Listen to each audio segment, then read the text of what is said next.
दोस्तों, क्या आप भी इस बात से परेशान है कि आप जो भी पढ़ते हो वो याद नहीं रहता है? क्या किसी चैप्टर को 5 से 7 बार पढ़ने के बाद भी याद नहीं रहता है?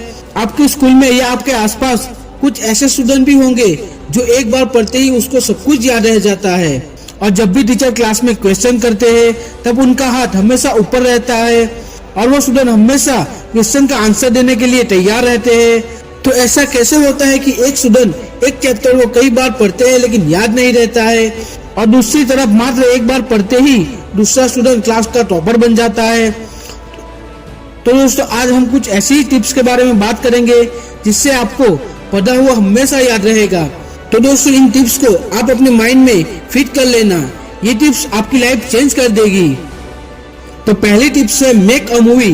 जी हाँ, make movie in your mind about your concept. दोस्तों, ये हम सब मानते हैं और जानते हैं कि जब हम किसी मूवी को देखते हैं तो उस मूवी की स्टोरी शुरू से लेकर एंड तक सब कुछ याद रह जाता है, जबकि उस मूवी तो हमने एक ही बार देखी होती है। इसका मतलब हमारे पास ये पावर है कि हम किसी मूवी को एक ही बार देखकर याद रख सकते हैं। तो दोस्तों, क्यों ना इस पावर का उपयोग हम अपनी पढ़ाई में करें। मान लो कि आप कोई चैप्टर पढ़ रहे हो, तो आपको उस चैप्टर को माइंड में सीन करना है और उस चैप्टर में अलग अलग कैरेक्टर सेट करना है, और उसमें कैरेक्टर होंगे आपके उस चैप्टर के अंदर यूज किए गए हुए कैरेक्टर। एग्जाम्पल के लिए हम बात करते हैं, फिजिक्स में कोई लॉ आपको याद रखना है। अब आप अपने माइंड में ये सीन क्रिएट करो कि उस लॉ की डिस्कवर कैसे हुई, वैज्ञानिकों ने कितने सालों तक मेहनत की, कितने प्रैक्टिकल किए, तब जाके ये फिजिक्स का लॉ बना। तो दोस्तों, आप ऐसे काम करोगे तो आपको हर चीज याद रहेगी। वैसे ही दोस्तों, अगर अपने माइंड में हर टॉपिक के रिलेटेड मूवी होगी तो आपके हाथ में कंट्रोल होगा कि आप जब चाहे उस मूवी को अपने माइंड में प्ले कर सकते हो और किसी भी सवाल का जवाब आसानी से दे सकते हो।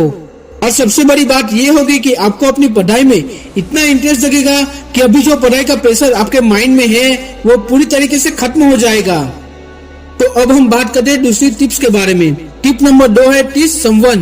तो दोस्तों, फर्स्ट टिप तब तक पूरी तरीके से काम नहीं करेगी जब तक आप सेकंड टिप को फॉलो नहीं करोगे।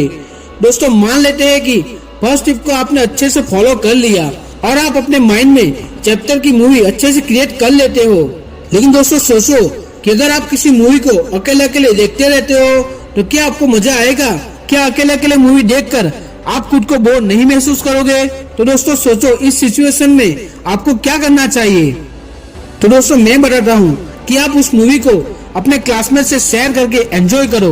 दोस्तों, ये बात तो सच है कि अगर आप कोई मूवी को अकेले देखते हो तो मजा नहीं आता है, लेकिन वही मूवी आप अपने दोस्तों के साथ देखोगे तो बड़ा मजा आएगा। यही सीन हमें पढ़ाई के साथ करना है। दोस्तों, हमने हमेशा सुना ही होगा कि ज्ञान शेयर करने से या बांटने से बढ़ता है, और ये बात एकदम सच है। इसीलिए आप जो भी पढ़ते हो, जितना भी टाइम पढ़ते हो, अपने क्लासमेट और अपने दोस्तों के साथ भी शेयर कीजिए, उसको भी पढ़ाइए, जिससे वो आपको ज्यादा याद रहेगा और क्लास में आपकी तारीफ भी होगी और आपका रिवीजन भी हो जाएगा। तो दोस्तों, अब हम बात करते हैं तीसरी टिप्स के बारे में। Tip number 3। दोस्तों, ये टिप्स कम और सजेशन ज्यादा है। आप जो भी पढ़ो उससे वीकली रिवीजन करो या 3-4 दिनों में रिवाइज करो, बट रिवीजन इज कंपलसरी, क्योंकि ये भी एक पढ़ाई का रूल्स है और नियम है। दोस्तों, ये बात तो सच है कि आप किसी भी चैप्टर को कितना भी पढ़ लो, आपको उस वक्त तो वो चैप्टर याद रह जाएगा, लेकिन आप उसका रिवीजन नहीं करोगे तो आपकी सारी मेहनत में पानी फिर जाएगा, वो आप फिर से भूल जाओगे।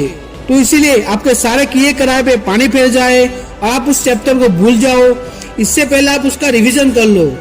तो ये थी पढ़ी हुई चीजें याद रखने की 3 टिप्स। तो दोस्तों, आप भी इन 3 टिप्स को फॉलो करो और क्लास में टॉपर बनो और आगे बढ़ो, ऐसी शुभकामना। अगर ये वीडियो आपको पसंद आया हो तो लाइक, शेयर और सब्सक्राइब कर दीजिए।